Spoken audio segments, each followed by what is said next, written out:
Good evening, everybody, and welcome to our last, fourth, and final installment of the AACPG COVID and Faith series. Listen, tonight I am excited. I think we are going to, in fact, I know we are getting ready to close out this series with a bang. Listen, before I go any further with introductions, I need you to hit the share button so your pastor can see this live, your deacon, your apostle, your bishop, your elder, your church nurse. I need everybody that you are connected to in your faith community to see this message tonight. We have an awesome panel with us tonight. We have Pastor Corey Ratliff, we have Reverend Eddie Journey, and we also have Reverend Inetta Riddell. And again, I am your moderator for this evening, Reverend Khalif Crutcher. I am a staff chaplain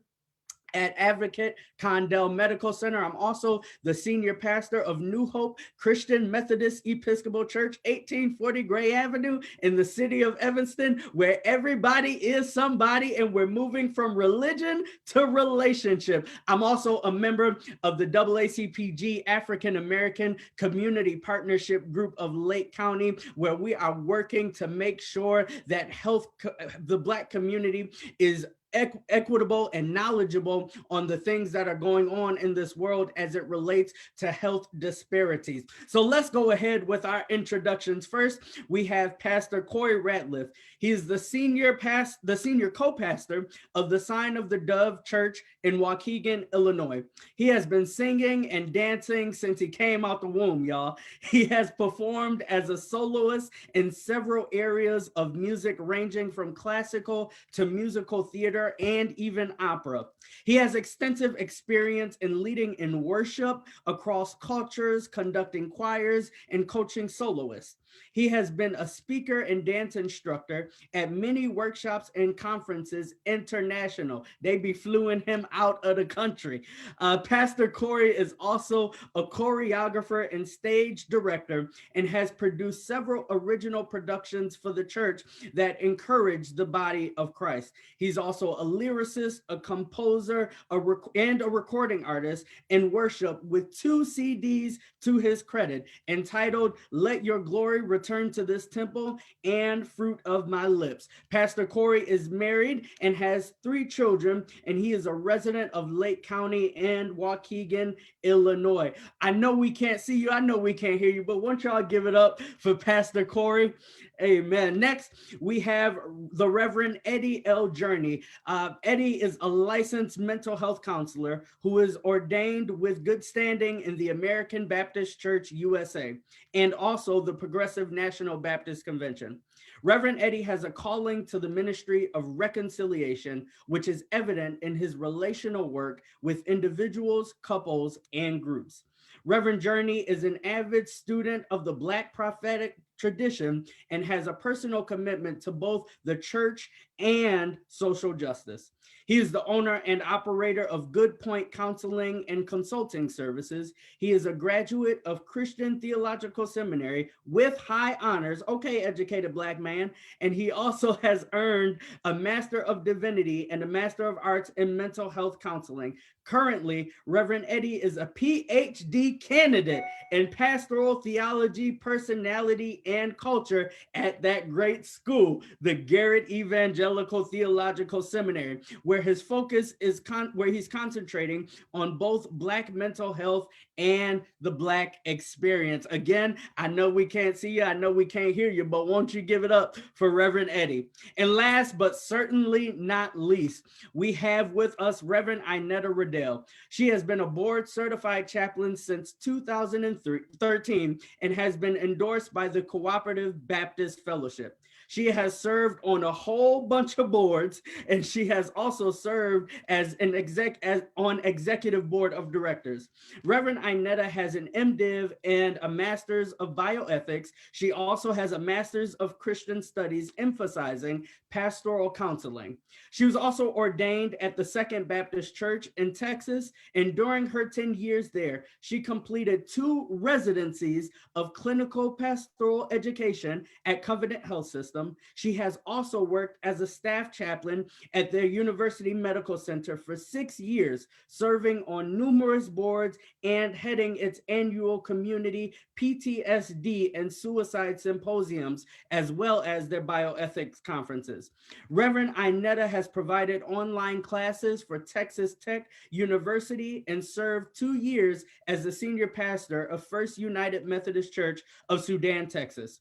Reverend Inetta is currently serving out her second term as one of the APC Board of Directors and lends her talents as the board liaison for the National Coalition for Hospice and Palliative Care, the Quality Committee, the Committee Chair of Fundraising. And before her Board of Directors appointments, Inetta was the APC State Representative for North Texas. Currently, she serves with me as a colleague at Advocate Condell Medical Center and also in Kenosha, Wisconsin. She feels that she has come full circle because her first unit of CPE was at Advocate Lutheran General Hospital here in Illinois. Listen, we have not only a talented panel, we not only have a qualified panel, but we have a panel who is ready to go. So welcome our guest tonight again. Thank you all for joining me as we talk about self-care during COVID. As you all know, our conversation tonight will not only be geared towards pastors, chaplains, and counselors, but also to those that we serve. So our patients, our clients, our congregants. And so the first question I have for you, Reverend Eddie, is how would you explain compassion fatigue? Compassion fatigue. Thanks so much for this opportunity, and of course, many blessings and thanks to my esteemed colleagues and panelists today. To your question, Reverend Crutcher, compassion fatigue is this idea of the trauma that is suffered by the helping professional, those that are doing the work of providing care, but also are experiencing sometimes what we would call vicarious trauma. They weren't there when it happened, but they're there fixing what happened. And in that process, there are lingering impacts that that caring professional might experience. What it might look like actually is not that foreign from a lot of the ways that we might describe what it is to be a pastor, what it is to be a caregiver, what it is to be in these positions, because you see things like bottled up emotions, isolation from others. Uh, they may engage in things like excessive blaming. They oftentimes have poor self-care. They are no longer finding pleasure in activities that they might previously have found pleasure. They might have things like difficulty concentrating or physical or mental exhaustion or be preoccupied. And ultimately, there is this sense that they are often in denial about these particular experiences, about the seriousness of those experiences. So, compassion fatigue is a common, an unfortunate common characteristic of caregivers because they tend to often be so other oriented in their care that there's dynamics of self neglect that are a part of their character organization. So, for many of us who are called to these professions of caregiving, we oftentimes have ways or aspects about ourselves that set us up to fall for the seduction and the trap of compassion fatigue. So Eddie, you mentioned something critical, that those who serve in these particular roles or positions, if you will, that being your chaplain, pastor, etc., we are so other focused. So Inetta, I'm going to come to you. What would you say to those caregivers who have become so other focused that now they're experiencing exactly what Reverend Eddie just talked about, that compassion fatigue? I would say to them to utilize their support systems and to definitely uh, don't hesitate to seek counseling. Don't hesitate to seek self-care, and to have a toolkit. You know, compassion fatigue is not to be synonymous with burnout. A lot of people think that it is, but it's Yeah. different. And so they need to definitely um, utilize their EPAs that set up it within their infrastructures, and know that it's okay to self-care. And the that's a critical distinction, right? The burnout and then the compassion fatigue. So Pastor Corey, I'm gonna come to you as a pastor of really a global ministry, right?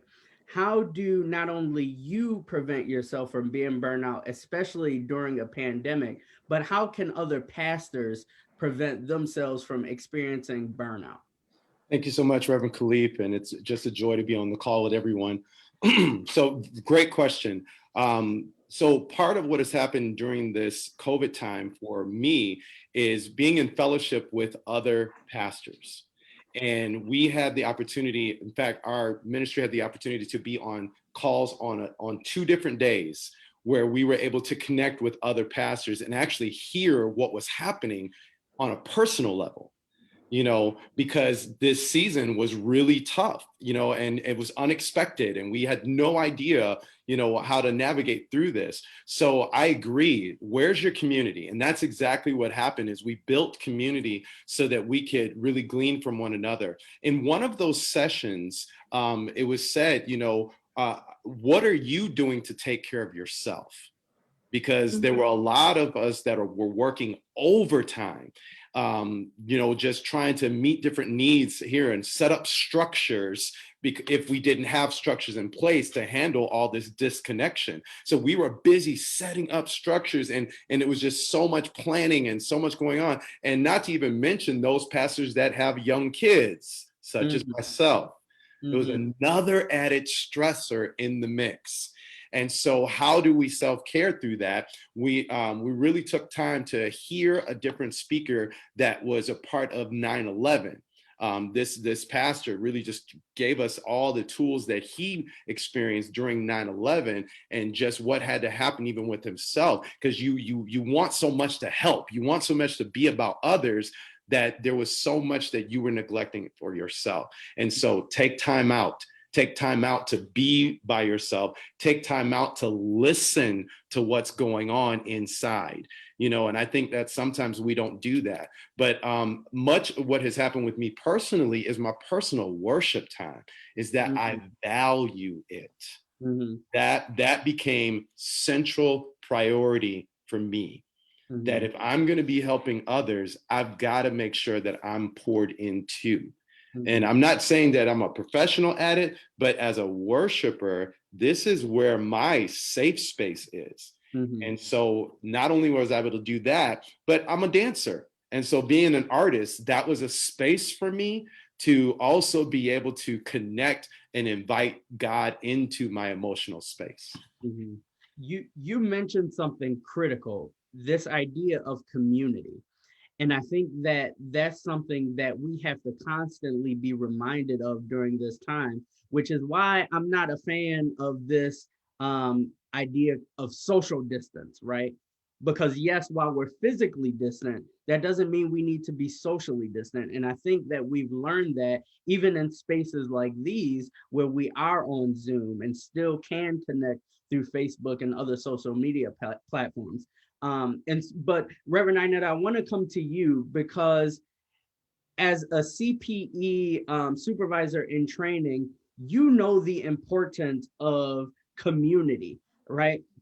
So what do you say to those healthcare providers, chaplains, et cetera, who don't have a sort of CPE space where community is forced upon them, if you will? What do you say to those sort of practicing professionals who need to find community?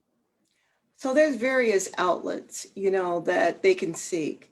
If they don't want to utilize, thank you again. I'm sorry, I neglected to say thank you for inviting me into this space.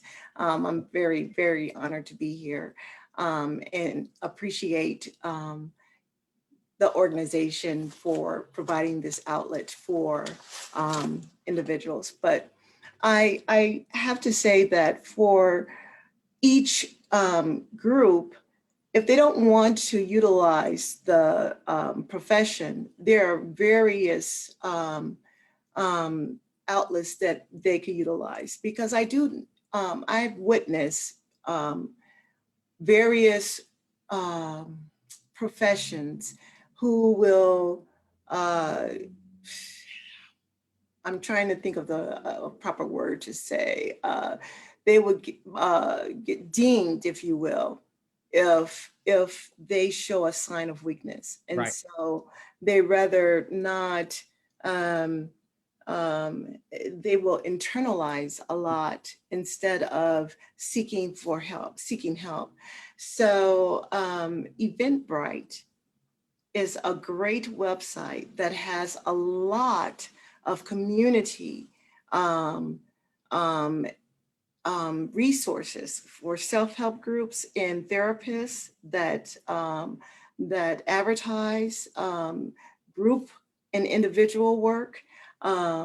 There are various churches that have support groups. There are various um, community groups, but in these COVID times, you cannot find those things. So you can Google Mm-hmm. support groups. And Absolutely. if you Google support groups, you will find a wealth of information. For instance, if you Google COVID-19 resources and then put the word CDC, you would get a wealth of information. I happen to have a toolkit that I would be very, very happy to share with this organization for professionals that list at least 500 resources for individuals. And we will make sure that we add that to the chat once this is over, because that's critical during this It time, is. especially a lot of healthcare providers and those who care for others, like pastors. We try to do it all by ourselves. And you don't have to. You Right. don't have to. Why reinvent the wheel? Right, exactly. And so, and on this line of community, Pastor Corey and Reverend Eddie, but Reverend Eddie, I'm going to go to you. You all sit in a particular place because you're also caring for congregants. You're caring for those who come to the church. What do you say to that church mother, bless her heart, who is listening to this saying, yeah, y'all talking about community, but my community is at the church house and I can't go to the church house? How do they find community and care for themselves during this time? Yeah, thanks. I would say that this has been a blessing of COVID-19 because I think that part of so many people's approaches to what types of community gathering, community experience has been located physically in a building. And that, I would say that that's not just the church mother's fault, but that's also the church's fault because we find so many folks that say what the church does happens in this physical building. So you need to find a way to get here in order to get what we have. And so now what COVID has done, and it says that this building is not available to you. So what is it about your church that is available outside of this building, which has caused radical reorientations in so many communities, right? Yeah. And so what it has meant is that how do we engage people where they are as opposed to expecting them to come to us? And so for so many communities, my community included, we've had to radically reorient how we do church, how we provide care, how we establish, develop, cultivate, and maintain communities of care, right? Because this idea of pastoral care does not work in the COVID moment. Because pastor can't come to the hospital, Right. pastor can't come to your house, pastor can't even come to the funeral half the time. So Right. how do we engage congregational care to develop communities of care where the need is, but we can't be? And so that's been the radical shift for a lot of us. So how do we start to engage folks doing things like patching streams from Zooms onto platforms that folks can know and how to get to? Right. Because the Saints, all of these links and things like that, passcodes they had to put in, it's Yeah. confusing, but they know how to get to Facebook. So Right. how are we patching through the platforms like that or YouTube so that they can just stream it on their television? If they don't know anything else, they can just click it and there it is as they subscribe, right? Because it'll push notifications to them. It's requiring us to think about how do we minimize barriers of entry as opposed to before we had the privilege of folks coming to us.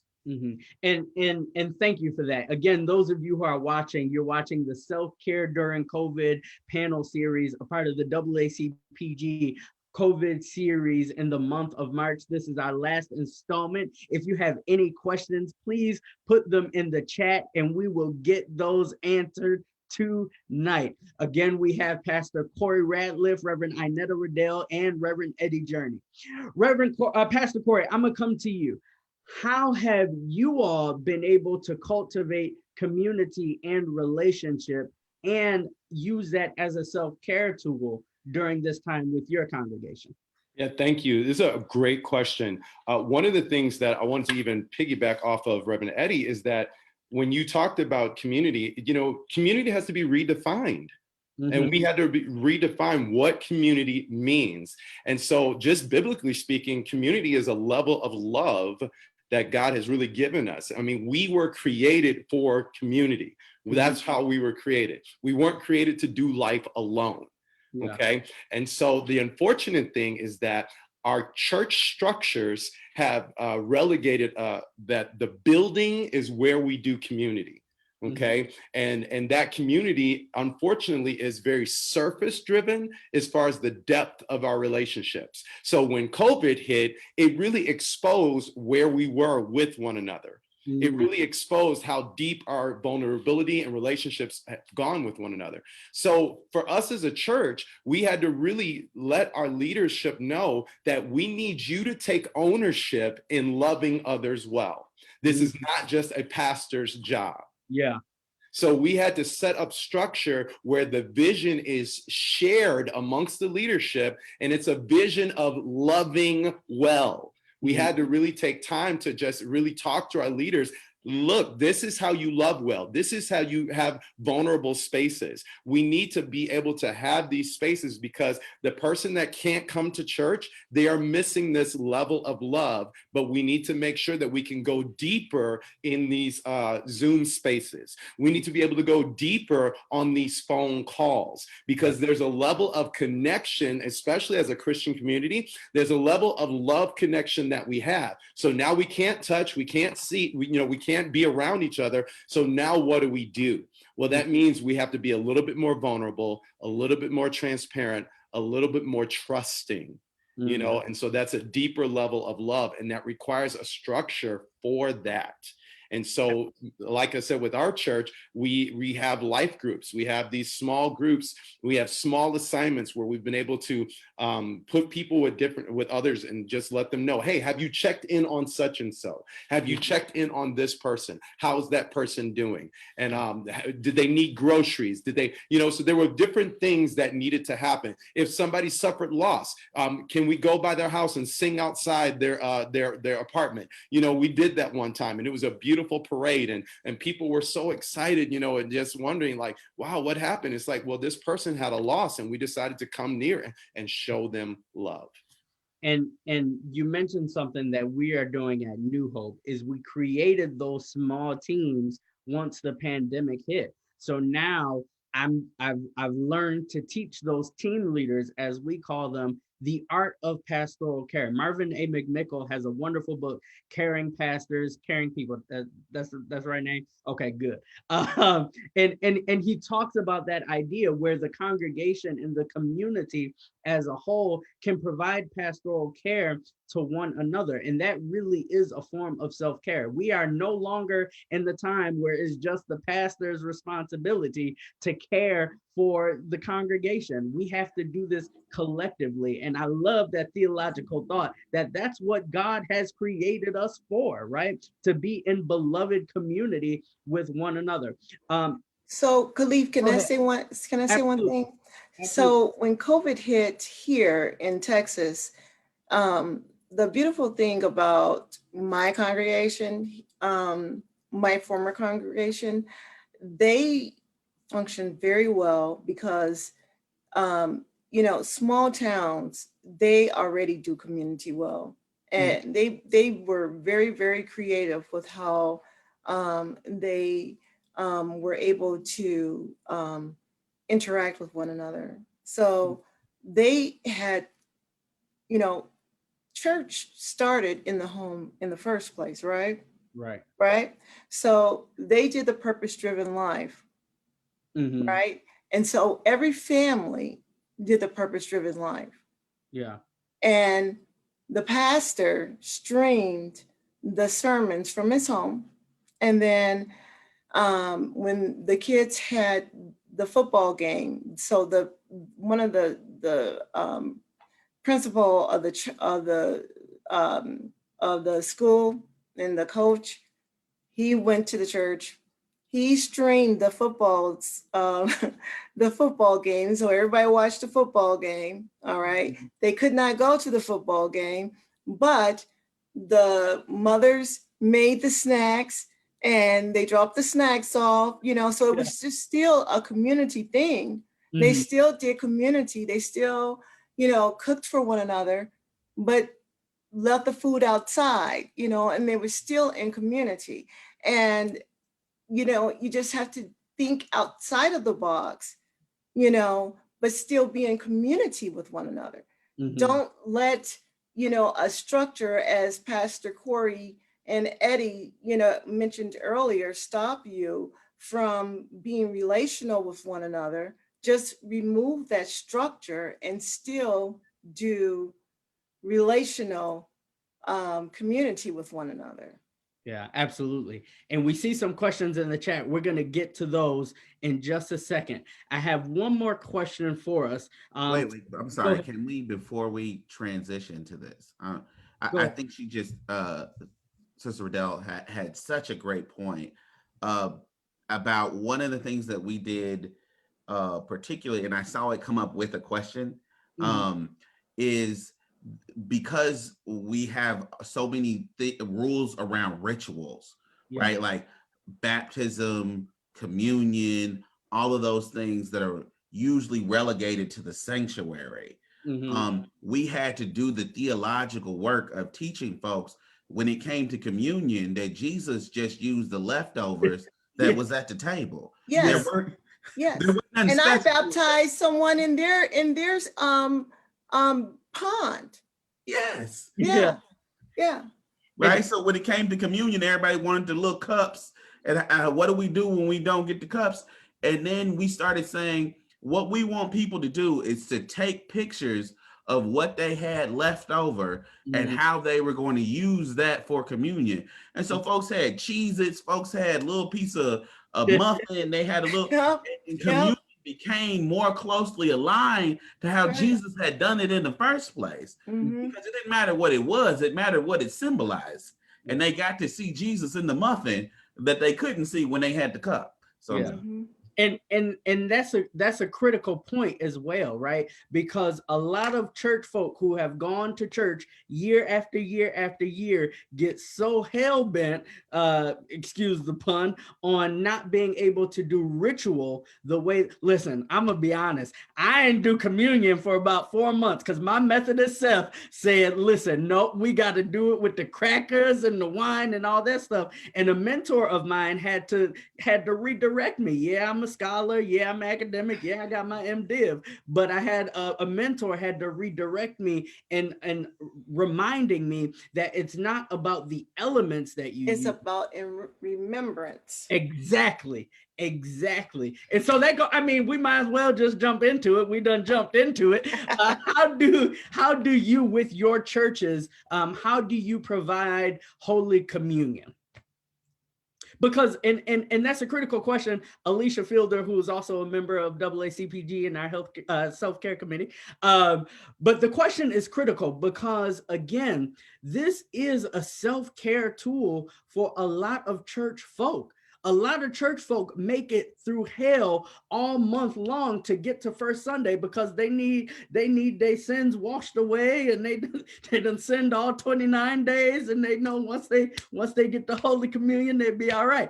But seriously though, a lot of people take solace in being able to participate in these rituals. So how have you all as church professionals, I know we don't like to say that, church professionals reimagined Holy Communion? Let's go with Pastor Corey.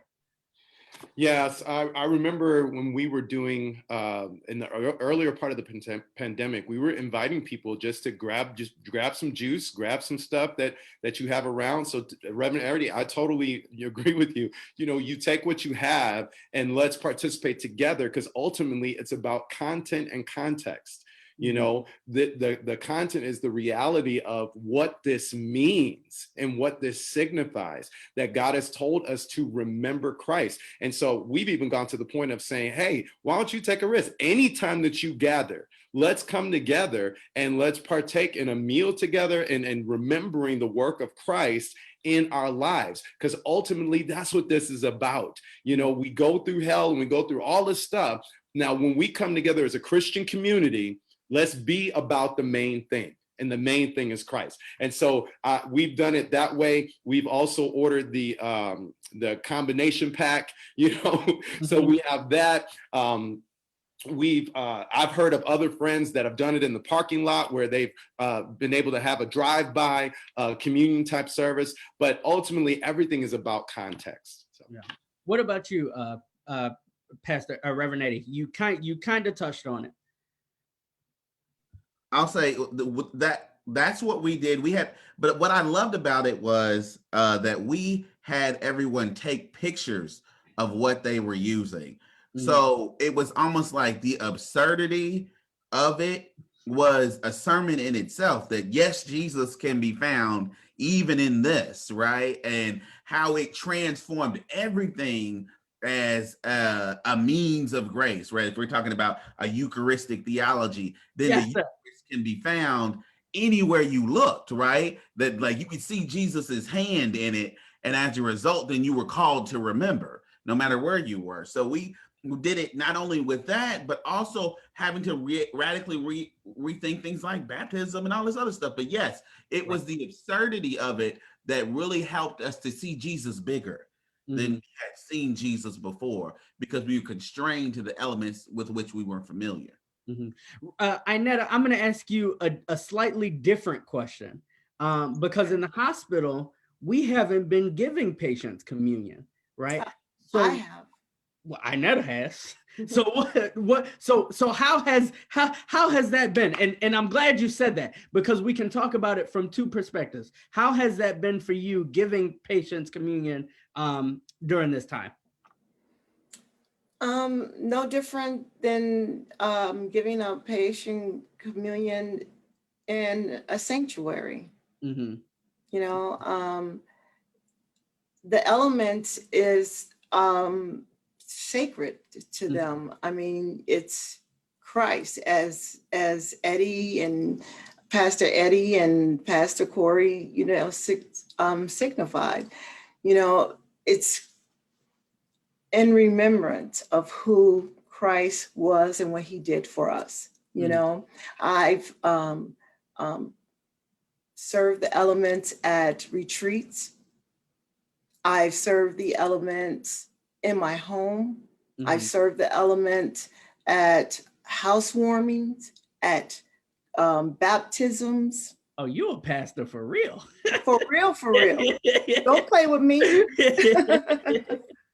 Yeah. So, Go and that is a key point, because a lot of people have not been able to get communion. And so yeah, for you to be able to recognize the importance of the ritual, right? It doesn't matter how it's done. weddings, Right. As long as it's done, it doesn't matter how it's done or where it's done, right? As long as it's done, because for a lot of people, that is something that they need. And one of the things that I've done with the church here recently is put the little celebration cups in Ziploc bags. And I've used that as an opportunity for pastoral care. So now every first Saturday, I go drive around all around Evanston and Skokie and just deliver communion, because for me, that's an opportunity, of course, to be social, physically distant, but still be able to see members and to check on members and how are they doing, etc. Because for me, that was a self-care thing that I had to really deal with. How I'm supposed to give communion to my folk, but the CDC is saying don't get too close to people, right? And I had to learn a lot of what you all are saying in terms of you have to reimagine communion, as well as find some ways to do it safely. Go ahead, Pastor Court. Yeah, there's another element of this as far as, you know, just our Christian faith, is that the discipleship component. So how are others going to learn, you know, about what this is and what this practice is? Because everything has been so top heavy in the church, in the structure that we have. And so now with COVID, it exposed that, hey, we've got to make sure everybody knows what to do in their own spaces. And so even with my daughter who is 3, as I'm preparing communion, she now wants to serve it. She's like, can I carry the cups to each one of our family members? And so there's a discipleship component, which is very important to our faith. It's so important. And if the blessing of COVID is this has really taken it down from just one person giving the instructions to now making everybody responsible for this faith journey. And so to be able to have this discipleship work amongst us is just beautiful and meaningful. Yeah, I just wanted to add that in. Go ahead, Reverend Eddie. In my first stint as a interim pastor, I learned a similar lesson that Pastor Corey was saying, because the youth at this congregation got grapes. So when it was time for communion, even though they could not participate in the full ritual as the adults or those who had been baptized were, the young people still came up and got grapes. So there was a tray of grapes that they would take as a part of their ritual and discipleship into the community. So they knew what they were supposed to do because they were rehearsing and engaging in it at a different level, so that when it came time for them to participate in Holy Communion with the community, they were ready. Right. And that was so revolutionary to me, because usually, you know, you would see the tray pass over your head and you'd be in the church and you'd be like, oh, what about me? Right. That you skipped me. Right. But I want some. everybody was included. Yeah, absolutely. And I'm hoping that this conversation, particularly about Holy Communion, provides for those pastors who are watching different frameworks to continue to care for their members in this way. Because like me, I had to learn, you can't just get rid of ritual because you can't do it traditionally like you used to. That's probably the only traditional thing I am, is when it comes to communion. But for a lot of pastors, right, that was something that a lot of folk had to struggle through. And I know we're getting ready to close, so this next one's got to be brief. Would you consider taking the vaccine as self-care? Anybody? I'll go first. Open it up. I'll go first. Absolutely. Absolutely. Because of the fact that African Americans are at risk due to the prolonged racialization of neglect in this country, so that we are more proponent, we have more things like heart disease, obesity, and some of the like that would be as a result of what we would call allostatic load? I would say yes, because of the fact that we got to survive this thing. And if that's why at Second Baptist, we engaged in things like making sure that we brought on Black doctors across, virologists across the swath of mental and medical care to say, help us bridge the gap between Black folks and taking the vaccine. Mm-hmm. I'm going to go to Reverend Inel. I agree. I would too. Just because of the comorbidities, as Reverend Eddie stated, that it's prevalent in our community, and to just educate yourself about the different vaccinations that are out there, and what your body makeup is, and allergies or whatever. But I would too. And last but not least, Reverend Corey. I appreciate the reasons that they say, and it is very important. But I think from another standpoint is the level of anxiety that this has caused many people, and we need to be free from that level of anxiety. So if it is causing anxiety, which it is for many people, then you need to do what needs to be done to free yourself from the anxiety. Okay, because that anxiety is crippling. And so let's do what we need to do to get free.